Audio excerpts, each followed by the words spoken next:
What's up guys, Lon here from Android Authority, and a lot of people have been saying that the Note 7 is just an S7 Edge with an S Pen, but is this really a fair way to assess the Note 7? Well, that's what we're going to find out with the Note 7 versus the S7 Edge.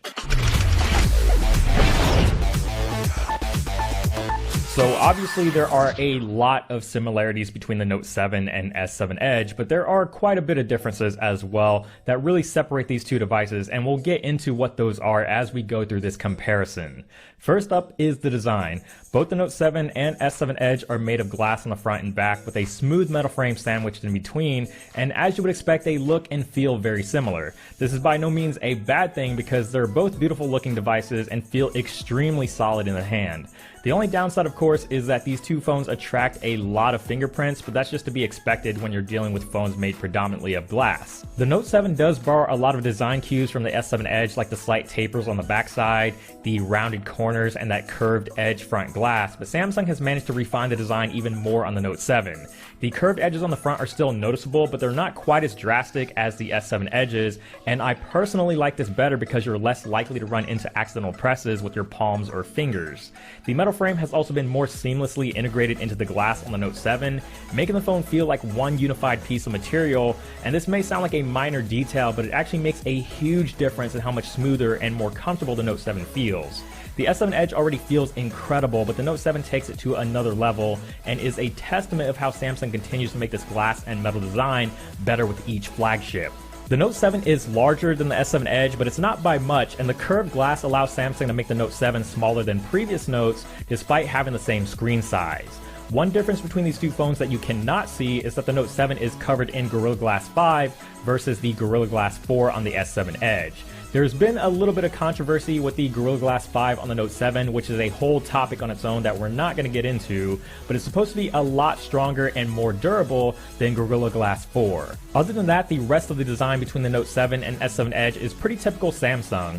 You have the power button on the left side, volume buttons on the right, and the SIM slot that also doubles as a micro SD card slot for expandable storage. On the bottom is the headphone jack and single speaker, but on the Note 7 you'll notice that Samsung has finally switched over to USB Type-C over the micro USB that was used on the S7 Edge, and of course on the Note 7 you also have that dedicated slot for the S Pen. Like every S Pen before it, this year's S Pen has brought a lot of improvements. It has a much finer point and more levels of pressure sensitivity for a much more accurate and precise writing experience. Perhaps the most important improvement of all is that it can no longer be put in backwards. Samsung has also added a bunch of new features to take advantage of the revamped S Pen. You can now hover the S Pen over the screen to translate text or images, magnify the screen, or create a GIF or GIF from something like a YouTube video to share with your friends as long as it's not DRM protected material.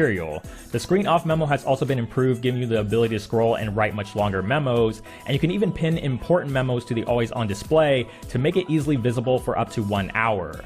The Note 7 has a slightly larger 5.7-inch display over the 5.5-inch display of the S7 Edge, but aside from the size difference, they're practically identical. They're both Quad HD resolution and Super AMOLED, which means they're extremely sharp and colors are very vibrant, saturated, and full of inky deep blacks. They're absolutely stunning displays to look at, and everything from web browsing, watching YouTube videos, and playing games is a fantastic experience. Because of the curved edges, the Note 7 also now shares the same edge features from the S7 Edge. This means you can have shortcuts to your most commonly used apps, favorite contacts, tasks, and a variety of other information like sports scores and the weather just by swiping inwards on the edge of the display. The Note 7 also has built-in support for streaming HDR content, so movies and TV shows from Amazon, for example, look even more amazing on this super bright and beautiful display. You really have to see it in person to truly appreciate it, and it's only going to get better as more HDR titles get released.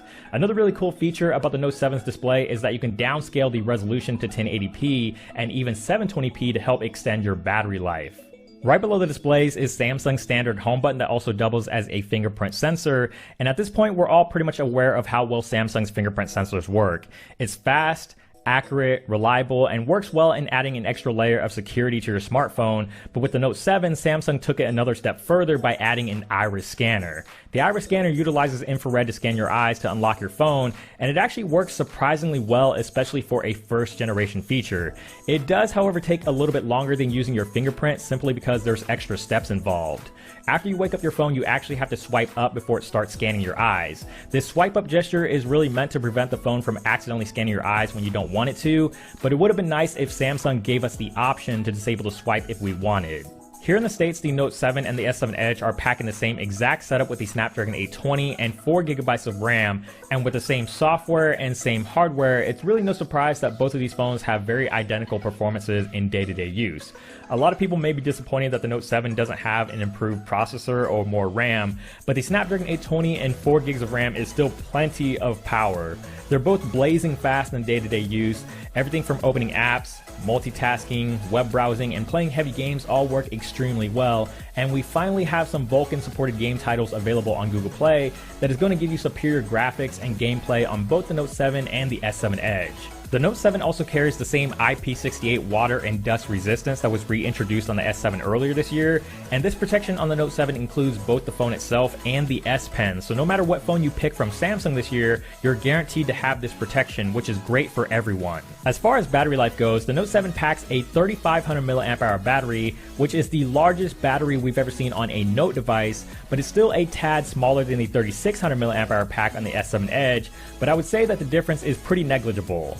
If you're looking for phones that get 5 to 6 hours of screen on time on a consistent basis and can easily last a full day even on heavy use, the Note 7 and S7 Edge are two phones that can do that for you. They both also carry fast charging and fast wireless charging, which really comes in handy when you're dealing with two phones with massive batteries, so no matter how you decide to charge your phone, you're going to be able to do it pretty quickly. The Note 7 also features the same exact camera sensors as the S7 with the 5 megapixel front-facing shooter that works really well for selfies, especially because of that wide angle. Then along the rear you have the 12 megapixel camera with the f1.7 aperture, optical image stabilization, and that super fast dual pixel autofocus technology. The camera from the S7 is still one of the best smartphone cameras on the market, if not the best, so you can't really blame Samsung for sticking with the same sensor. It takes fantastic images in almost all lighting conditions with plenty of detail, sharpness, color, and depth. For the most part, the images do look very similar, which is not all that surprising, but it does look like Samsung made some tweaks to the image processing. The Note 7's in-camera sharpening appears much more natural and not as aggressive as the S7's, and the white balance issues that plague the S7 in low light doesn't seem to be a problem on the Note 7, which is awesome because these couple of changes only make this camera even better. The most notable improvements with the camera is actually with the camera app itself. The S7's camera software was already pretty clean and easy to navigate, but with the Note 7, Samsung has made their camera software much more intuitive. You can still double tap the home button to launch the camera like usual, and it packs all the same features from before like selective focus, live broadcast, and the Pro mode, but the interface has been revamped with a much flatter and more simplistic look. It's also much easier to use and navigate with just one hand by using swipe gestures. You can swipe to the right to access the camera modes, to the left to bring up the various different camera filters, or swipe up or down to switch between the front and rear cameras. Both the Note 7 and S7 Edge are on the same version of Android with Android Marshmallow, along with Samsung's TouchWiz skin on top, and for the most part the general look and feel is very similar. You have many of the same core functions like multi-window and the theme store, but Samsung has made a lot of subtle and some not so subtle changes to the interface of the Note 7.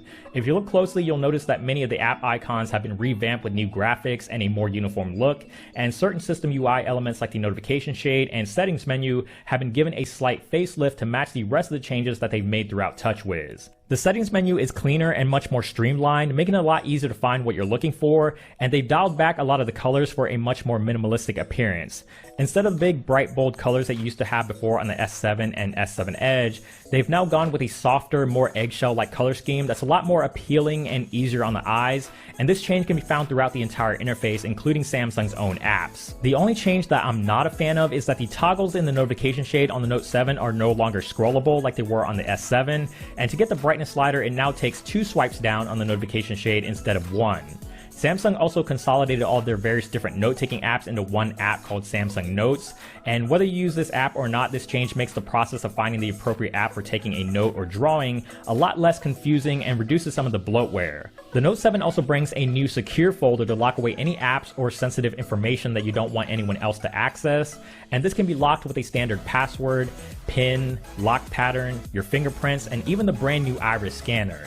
TouchWiz is surprisingly pleasant to use on the Note 7, and Samsung has made a lot of really nice changes, so hopefully we'll see this trickle down to the S7 and S7 Edge in a future update. So yes, it's pretty clear at this point that the Note 7 borrows a lot from the S7 Edge, but with that being said, it's an entirely different phone that offers its own unique experience. Despite how much it has in common with the S7 Edge, this still feels very much like a Note device should feel, and not just an S7 Edge with an S Pen like a lot of people have been saying.